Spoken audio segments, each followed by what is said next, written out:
Sorry for not starting earlier. So I'm just trying to get my values right, and I'm starting with some of my darker values. I'm not gonna be nitpicky about being perfect, but I'm gonna try and get within the right color value range.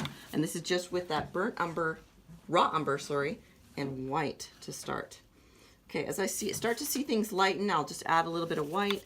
Again, I can go right to my photo and my little piece of translucent acetate and put a dot on there to see if I'm on the right track or not. That's good. Looks good.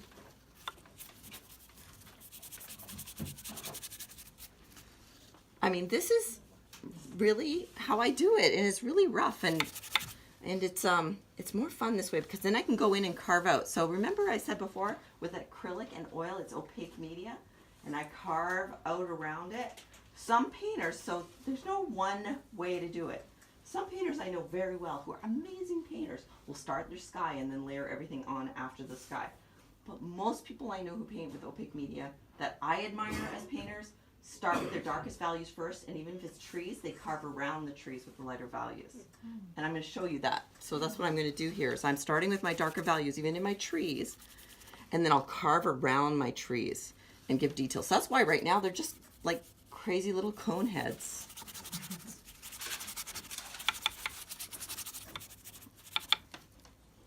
And they just look nice and messy. So is this around Packwood? Were you around Packwood cooking this? This was at Mount St. Helens, on the back side of Mount St. Helens. My son and I were hiking to Ape Canyon, and we wanted to go through all the caves and the lava tubes. We were in the lava tubes. That's where we were. So you're kind of near, going towards Yakima? That side?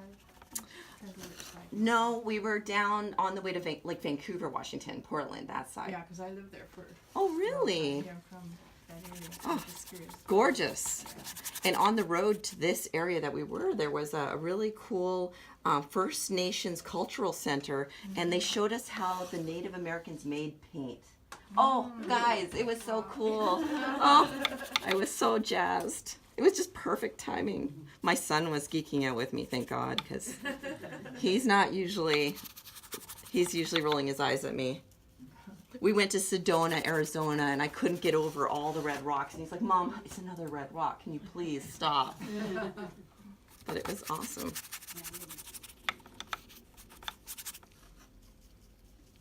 All right, so just laying in these darks of those trees in the foreground-ish. And then I'll just start going to the next layer. The next layer I see is the distant mountain range that's kind of poking out around these trees. So now I'm going to take my little handy dandy piece of acetate, wipe it off.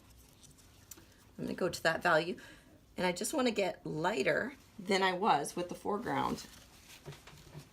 I'm going to tell you right now, it's really wonky, but color is almost always lighter than you think it is for some reason. Yeah, isn't that crazy? Especially with acrylics, because acrylics, especially if you're not working with the top quality paints. Liquitex does this. Unfortunately, Liquitex, the professional brand, is still a professional brand, but it's really gone down in quality since they started shipping it out to China. And the cheaper quality paints, they darken more. It's called color shift. So when it dries, it darkens, and so that can be really hard to try and match color when it does that. It's really frustrating. Okay, so I'm going to start going in between these trees a bit, and I'm going to start carving a bit. So you'll see what I'm talking about here in a minute. But right now I'm just going to get this range of trees in between these big shapes, and then I'll start doing the carving. And if you guys can't see, please feel free to move around. Come on over. You can stand right near me if you want to, or yeah, I like it. You're like a little nymph, just like getting here and there. All right, so here's what I'm going to do. I'm just going to go up to my trees, and some trees have, some evergreens, they have arms that point down, and some have arms that point up. These ones happen to point up. So when I'm going in there, I'm going to go on the outside edges, and I'm not going to do every single one. I'm not going to measure and make sure I'm getting it exactly right. I'm just going to go into them. Can you guys see this okay? See, I'm going to these trees now, and I'm just kind of putting some little marks to indicate that they're little arms. And it could be wet on wet. It's okay. It might be a little bit wet on wet. but not really. I mean, it's Really just 2 values now? so far about Looks 3. like the dark part has light in it. It does in places. I mean, I'm trying to go by my photo, right? So I'm kind of looking at my photo and squinting my eyes. And some areas are really dark and some are a little lighter. So I'm kind of roughly going in there and trying to do that. Okay, so I'm looking at my photo always, trying to get roughly around that right area.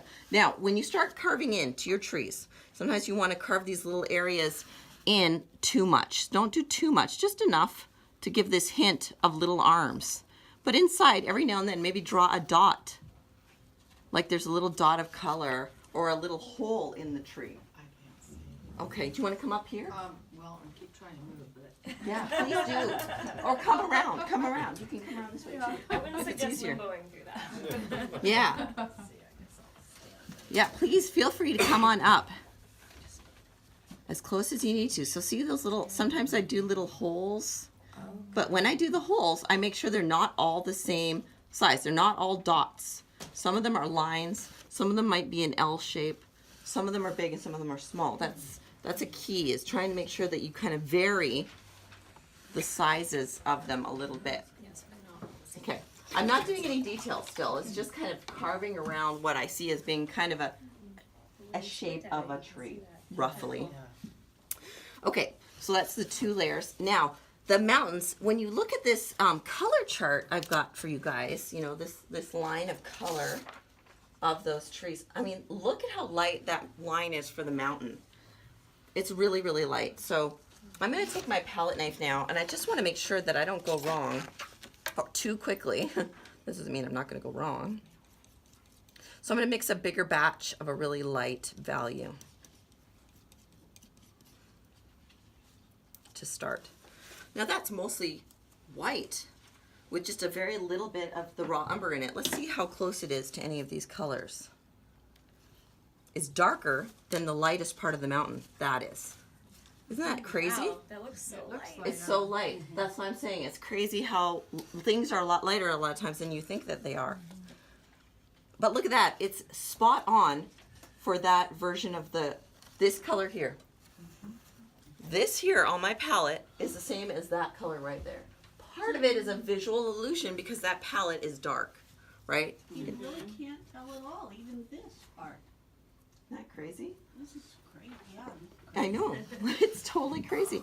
I know, right? You can't trust your brain. That's why it's helpful to have this little thing and check your work. You know, have a little piece of clear acetate to check your work. How long have you been doing the acetate thing?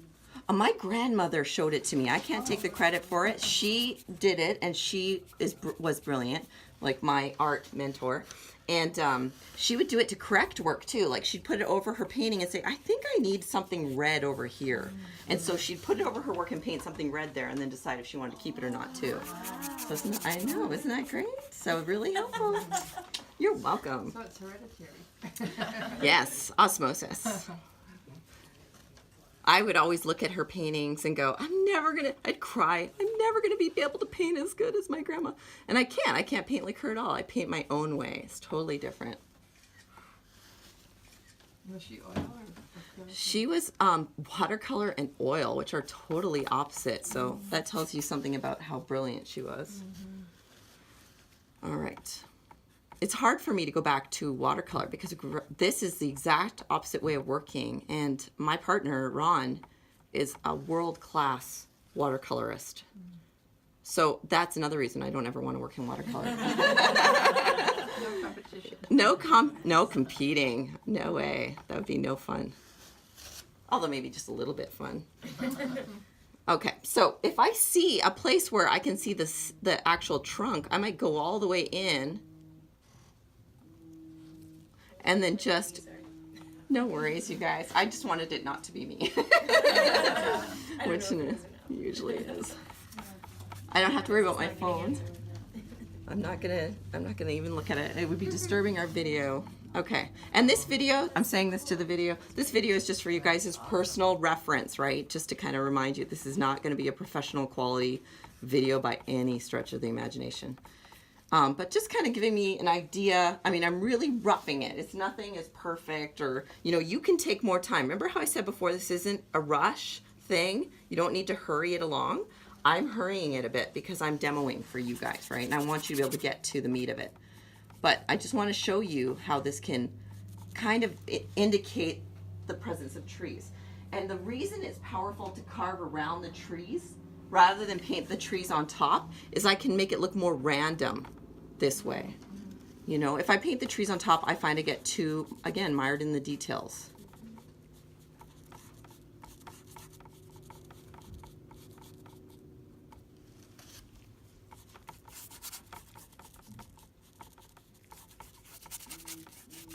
And you can use whatever size brush. You know, this is a big expanse. You could change it to a smaller size brush.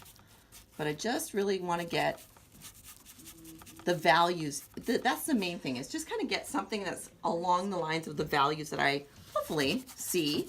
And if I get them in the right ballpark, then next week when I do my demo, I'm going to show you how you can take one painting and paint it with multiple colors in the sky or in the flower or whatever it is. And I've got multiple examples of it, you guys. So I'm going to show you The multiple. whole Alice tradition. Yeah, lots of different people do it. I mean, absolutely. Yeah, you can do anything. And there are all kinds of skies. I mean, it doesn't always have to be blue. In fact, it's almost more interesting if the sky has a little purple or a little bit of yellow in it, or all of those colors. Some of my favorite paintings, and usually the paintings that I enjoy the most that I paint are ones that never sell, because they're usually interesting to me for a different reason than it would be to a buyer. It's usually interesting to me because I've solved a problem that I was struggling with. And this one time, I actually sold one of my very favorite paintings, and I was very pleased that somebody else enjoyed it too. And it was a painting of a foggy scene, but I did all purples and yellows in the sky, but I kept them all the same value, so it was really subtle, the shift between them. And I was really proud of that piece, and the lady that bought it was really sweet to say she saw that and she liked that too. So maybe she's a painter, I don't know. All right, so I'm starting to kind of get the idea in there. There's two dark values in that mountain, and there's two lighter values in the mountain. So just to make life a little easier, I'm just going to go for the dark and the light version. So I'm going to make a lighter version here. Look at that. Okay. So now whatever I had left with my white and whatever brown was left on my brush is the same value as the lightest area of my mountain. Crazy. So again, I'm going to squint my eyes and just look for some of the rough shapes that I see in that mountain. Really, what you're doing is you're carving out the light where it's hitting the mountain. So usually it'll be on one side more than the other, and then it might follow some of the nooks and crannies. And then if it levels out at the bottom, it will also usually get lighter, which it is. So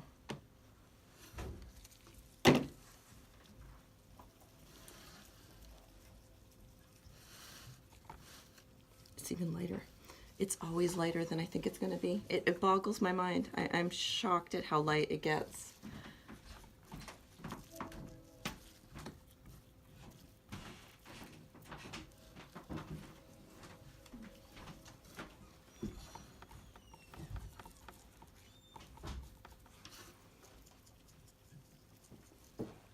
So just these shapes I see, just roughly, I'm throwing them in there roughly. You guys can get really detailed on this if you really want to, okay? I'm just getting it in there really roughly so I can demonstrate what a grisaille is. Okay. Because you're still in all acrylic at this point. This right? is still all acrylic. Now my sky is not much lighter than my lightest value in my mountain. In fact, it's almost the same as my lightest value. So I'm just going to make it a little bit lighter, and that's going to be my sky. There's no white in this photograph at all. You may look at it and think you see white, but there's no white in this photo. Even the sky has a value to it. It looks like it matches the white on the back paper, the sky, and then look at this. It is a little darker. Yeah, it might be hard to see on the printout, but it is a little bit darker. Maybe take it underneath a lamp and look. It might come out a little bit easier to see. But I'll also send you the digital version, which hopefully will be that much better for you to see it, because then it's backlit. It'll be more obvious. But you know, if you see it differently, heck, wouldn't it be so cool if we could just like temporarily jump into somebody else's body and look out their eyes and see what they see? I mean, we all see things so differently, right? That's what I was worried. All I saw was that skull. Yeah, I know it. Uh-oh, I must do something. No, well, that's the whole thing. Is again, it tricks all of us, right? Until we start to look critically at things, and really challenge what we think we know. And that's honestly true in every walk of life, you guys. At least that's what I found. I remember being so adamant about things that I believed in when I was a kid that now I'm going like, okay, I'm just going to have a more open mind. Just because I firmly believe in something doesn't always make it the only way. Okay. Now, once I get this is just the rough value sketch. That's what I want to put together here, so that when I start painting color on top of it, I have a guideline of where I want to go. Now, if you want to get more detailed, just start with a bigger brush. You can go down to a smaller brush and start adding, more details in on top of it. So if you want to go ahead and, get really crazy, oopsies, so sorry there. Put some really dark darks in there. Start to add other little touches here and there. Some of those other lights in the foreground, for example. I have some lighter values in the foreground, trees. I can paint some of those in really sketchily. So you can go in and you can add more detail with a smaller brush, but I always recommend squinting your eyes and starting the thing just a little looser, because afterwards you can go in and carve into it and make it, more perfect and less, messy. But if you start off a little bit looser, you're seeing the forest for the trees, so to speak, rather than just miring in the details. All right, so I'm going to use oils for this demo on top of the acrylic underpainting, but it's the same thing from last week, and it's the same thing I talked about, where you start off a little thinner and then you can work thicker. However, with that said, because we're working on top of a layer of paint, I don't have to get really, really thin, because I am layering on top. So I could even skip that layer of Walnut Alkyd altogether. That Walnut Alkyd, remember, was the fast dry medium. And the reason for that is because I'm not really layering too much oil paint on top of other oil paint. Because I've already done all the thinking here.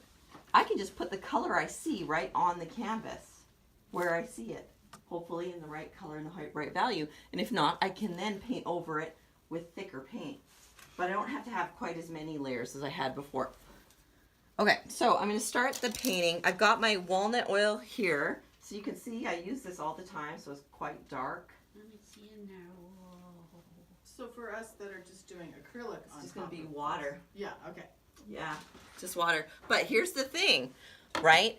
If you add water to your acrylics or you add the walnut alkyd to your paint, you change the viscosity, so you make it more fluid, but you also make it slightly more translucent so you can see through it. So we're not really going to add much medium. Just use paint. The water and the oil are just used to clean off the brush now. When I'm working on top of a painting, I've already got paint there, so something's going to be underneath. I want to cover it. This is a great exercise as well for people who are too precious with their paint, because it forces you to get thicker with your paint on top of this, so you cover up what's underneath. So this was something that I started doing in a way to get myself to work with more paint. I was way too timid with my paint when I first started painting, and still am sometimes. Okay, let me just make sure that none of these colors are too dry. No, not too bad. All right, so I've just got the same palette here, but with my oil paints. And I'm gonna start with the bigger brush, and I'm gonna start with my darker values. So I'm gonna get my color chart here. I've also got my photo. I'll just leave those, I'll get those later. All right, so I can put my piece of plastic, that acetate, over top of my photo at any time, and then put a dot of color on it to see if I'm in the right area of color. So I'm gonna put that right there. I've got my photo up here too, so I could do the same thing up above. This is, the acetate is slightly magnetic. Once you put it on the photo, if you rub it a little bit, it'll stick. So I'm just gonna stick it there. And I'll just do it right on top of there. So I'm gonna start with my darker values. You've got kind of a map here that I printed out for you guys that gives you a general idea of color, but I'm just gonna kind of wing it. Some colors dry quicker than others, so depending on your paints, you know, if you put them in the freezer, some of them might be dry by the time you come to them again. For acrylic painters, your paints will just dry on the go. So just kind of see as you go, feel them out.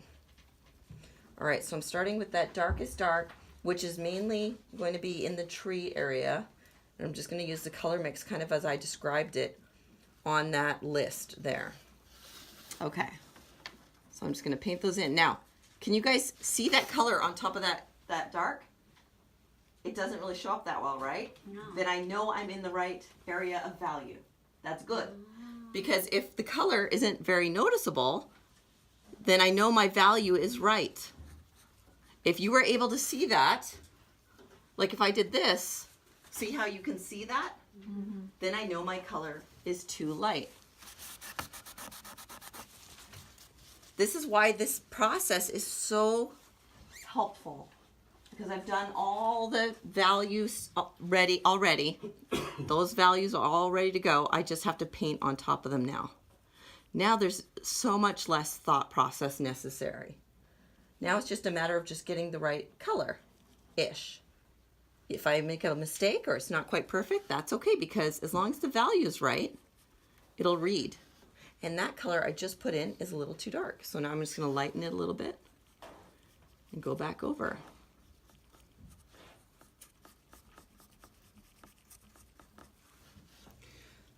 So this is just a process that I use for, or that is not me, it's, you know, it's an old process to start to get the color. What I'm going to do, you guys, is I'm going to focus on half of the painting. I'm not going to do the whole thing. So I'm just going to focus on one half of the painting so you can see it come out.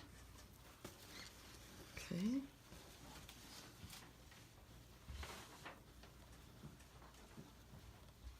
And again, you know, try and mix with your palette knife sometimes, not just your brush, but you know, I'm worst at that, and I'm just gonna keep on going. So you're doing main trees, The main trees, yeah. the first one, the lightest one? Yeah.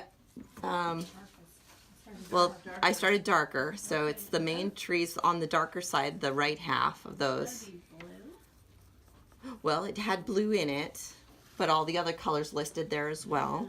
So it's going to be a mix of blues and yellows and some browns.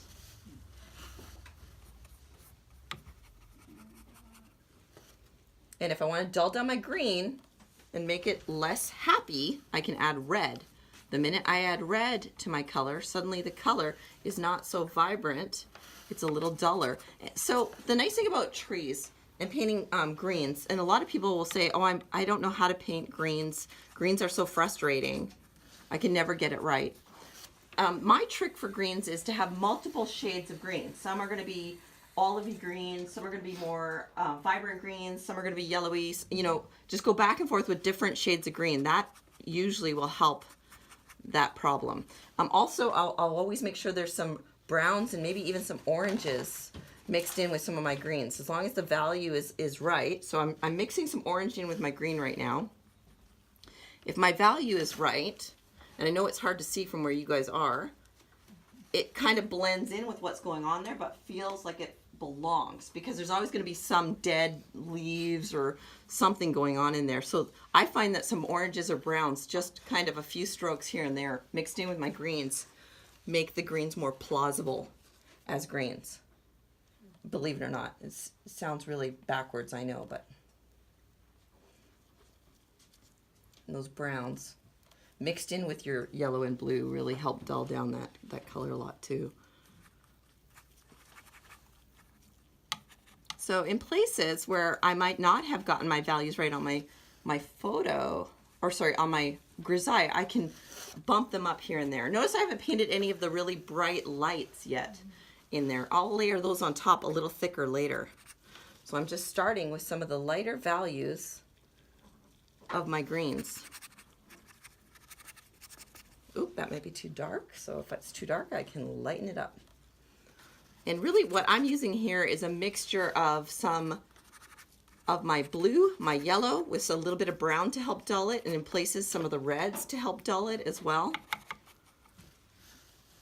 And then going back and forth between that kind of orange mixed with brown and that, or orange mixed with green, pardon me, or brown mixed with the green,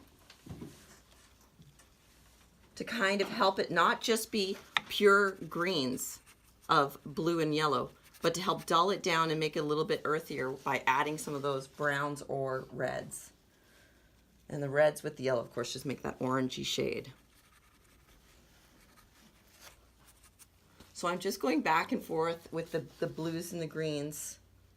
The blue more or less.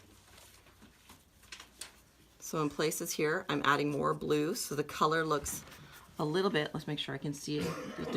There might be too much glare there.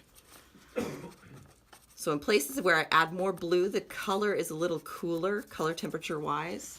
And in places where I add more of the browns or the reds, it's gonna be more olivey. It's gonna feel a little earthier, so that just gives me a nice variety of greens in that foreground. It's almost like the blue pops more than It stands out, right? Well, it's darker. It's a darker value too. That blue is such a dark value. Where I want to add really dark values, I can add a little bit more blue and brown to my color. So if I want to put a really dark value down in here, I'm going to add blue and brown to that color, and it gives me a nice darker value. Because that blue and that brown really make a nice dark, almost a grayish color on the. It their really own. makes sense to what you were saying last week about how you never use black. Yeah, Like, cause it looks so dark. Like your eyes telling you that it's almost black. it does. Yeah. This mountain range, or sorry, these distant trees in here, which are that darker bluish color, when I look at them, and you know, if I start mixing on my palette just blue and white, well, that's not going to work, but I've got to add a little bit of maybe of a green, so maybe a touch of yellow. Or if you are one of those people who took green as another color, you could add a little bit of green. I just want to make it a little less blue and white. So for example, I got to find a clean area of white here. So if I just took my blue and white,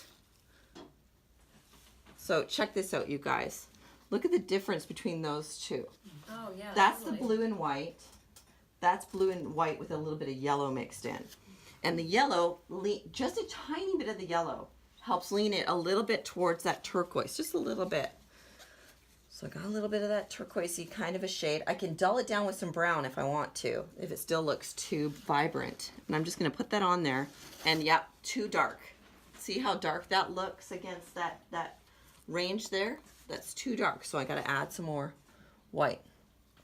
Again, gosh, you know, so much easier to have this value range already put in. Now I can go in, I've added some white. It's much better. And that might still be too happy of a color. I'll add a little bit more, just a little bit more of the brown to the color to dull it down just a smidge. So the minute I want to dull down that, a lot of the colors really, anytime I want to dull down a color, if I add that brown, not every time, but much of the time, that'll help.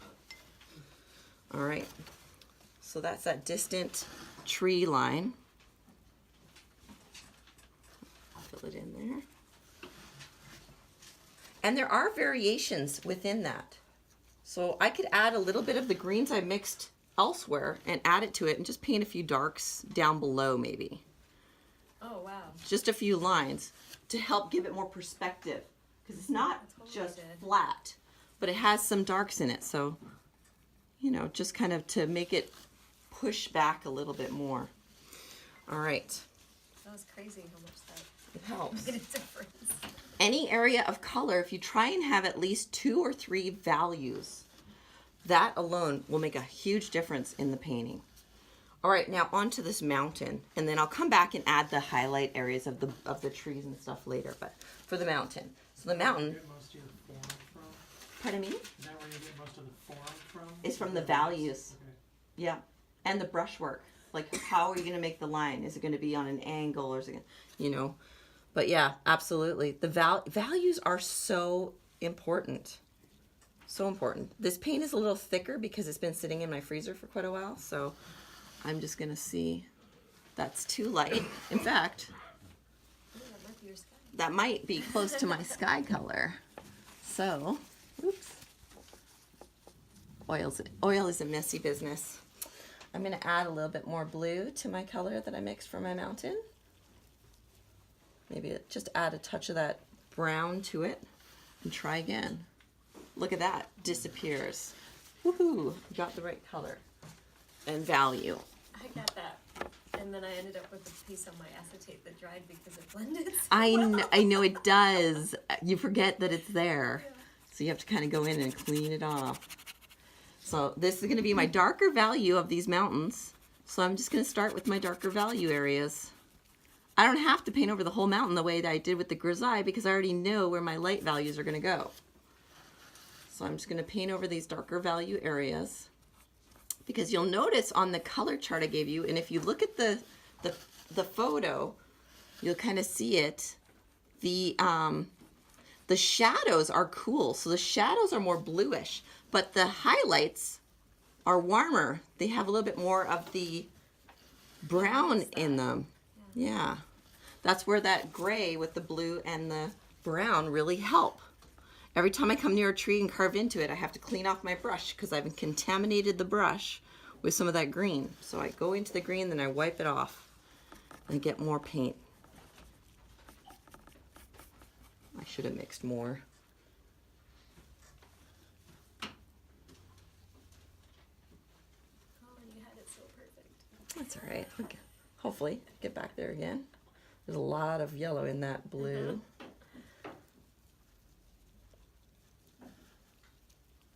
And even if you go, try and get back to this right color and it doesn't look exactly the same, just getting close, but making sure that the value is right is the key.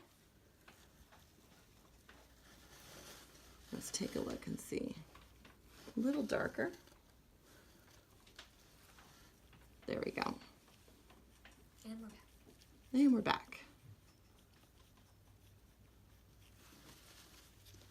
So again, I'm going to carve into my trees, wiping off my brush each time because with oil, that tree is wet. That may be true with your acrylic if you're really fast, but that's usually not the case. So with oil, every time you go near the wet oil paint beside it, you have to wipe off that brush, clean it off, and get more paint. So you use a lot of paper towel when you're working with oil. And this is where I could start to move to a smaller brush to get some of those little details inside that, inside those trees. So any of the little nooks and crannies that poke out, I can switch to a smaller brush. I'd have to get thicker paint to actually sit on top of the wet paint of the trees. And then I can mix my lighter value for the highlight, and that is going to have more brown than blue in it, so it's a little bit grayer of a color, warmer gray, more mousy gray, and a little bit lighter too. And my yellow has really contaminated my white, so I'm actually going to squeeze out a new thing of white real quick. I've got to make sure I get the oil and not the acrylic. There we go. Okay. Trying to keep your color clean is a challenge, but it's important. Okay, that's more it. Now, edges, for my acrylic painters, you know, trying to maintain a balance of some hard edges and some soft edges, you'll want to do dry brushing, usually. Okay, so you'd paint your darker colors first, you'd go over it, and then you dry brush. For us oil painters, you can soften your edges, but I always soften my edges later. So first I'll paint it just at the colors I see, where I see them, and then I can go in with my brush and kind of soften them, so make them a little bit blurrier. Okay, so you can go in after the fact and soften those edges. But to start, just put them in as you see them, and then soften them afterwards.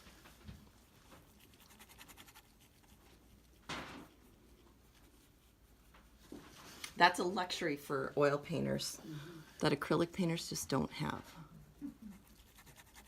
But if you really harness the power, I think it's powerful, of dry brushing, then that doesn't become as much of an issue.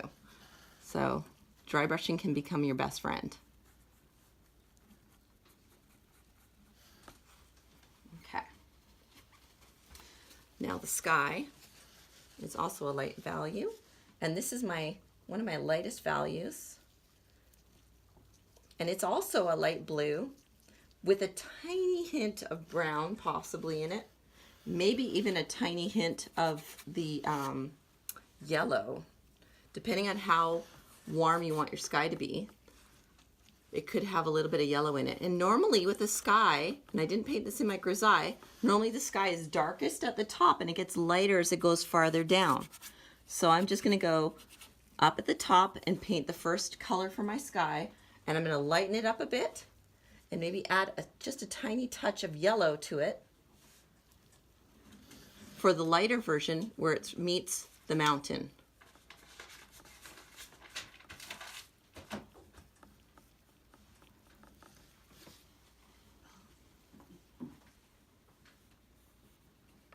I was lucky enough to live somewhere with a water view for a few years, and I noticed how as the sun sets, the top of the water gets like white. Isn't that crazy? Really light. It looks really dark during the day. I didn't think about that with the sky, that it's darker in this picture. Darker at And the it goes top. light. Yeah. Really pay attention to your resource, whether it's right in front of you or you're painting it. Okay, so now I'm going to go and put in some of the bright colors that I see in the foreground, which are more of a kind of a yellowy color. If you have yellow ochre, the lightest color there is yellow ochre and white. If you don't have yellow ochre, you can take a little bit of the burnt umber and add it to your cadmium yellow light. And at any time you can add a little bit of green to it if you want to dull it down a little bit more.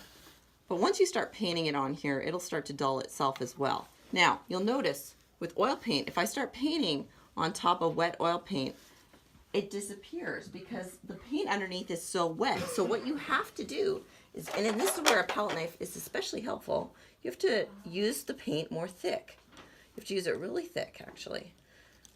So that's why you want to save those light values for the end so they can go on there nice and thick, because you don't want to mess with them too much once they're on there.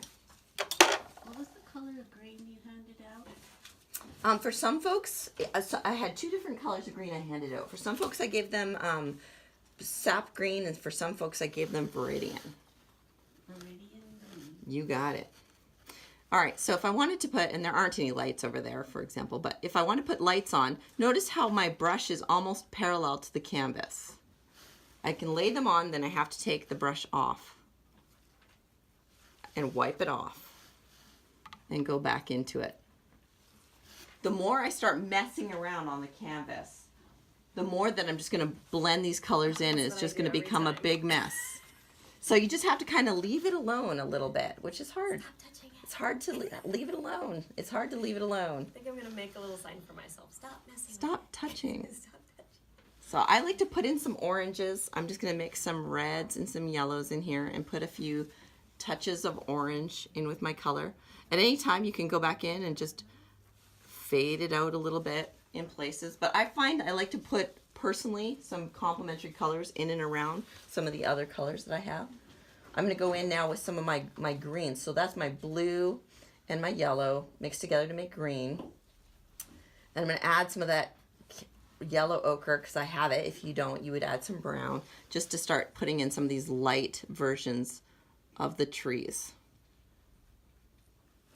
And in places you can make them more orangey, and in places you can leave them a little bit more bright, because you would find that kind of variety in a tree. But again, you have to put down a few strokes, clean off your brush, and then go back into it.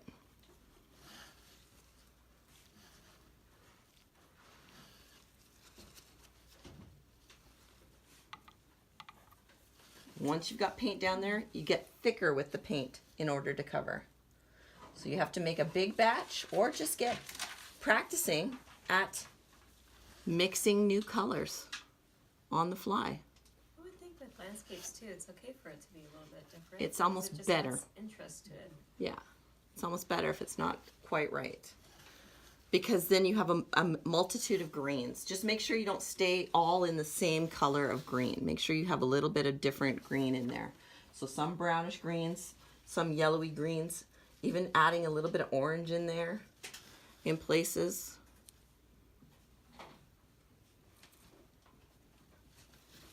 It's that variety within the greens. All right, now I'm going to stop messing around and put a few of these lighter values in there. I'm using the green mixed with the brown because I want to dull down the color a bit.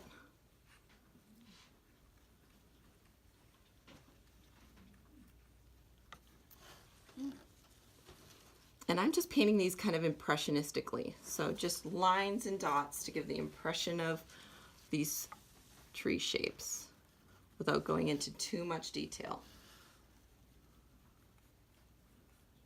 And then if I want to go in and add any dark lines, I can do those later. And usually I'll wait until it's drier. So for oil painters, I'd wait until it's dried and then go in with a lined brush to give it a little bit of line work, like maybe some grasses or a hint of a trunk here and there. But I would tend to wait for those. With acrylic painters, though, you don't have to wait. That's the benefit of being an acrylic painter. You can paint those in at any time.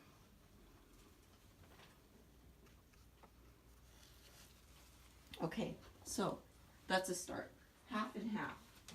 The black and white version, which was just that, you know, brown and white, makes it easier to go in and add the color. You guys, that was half of a painting, and that only took me maybe 25 minutes to do total, because I had done all that work here first. I could, of course, spend a lot more time on the painting and do a better job. So it's not a race. But what I'm saying, it's easier because I've got all of that value work already done. Now it's just a matter of finding the right colors to throw.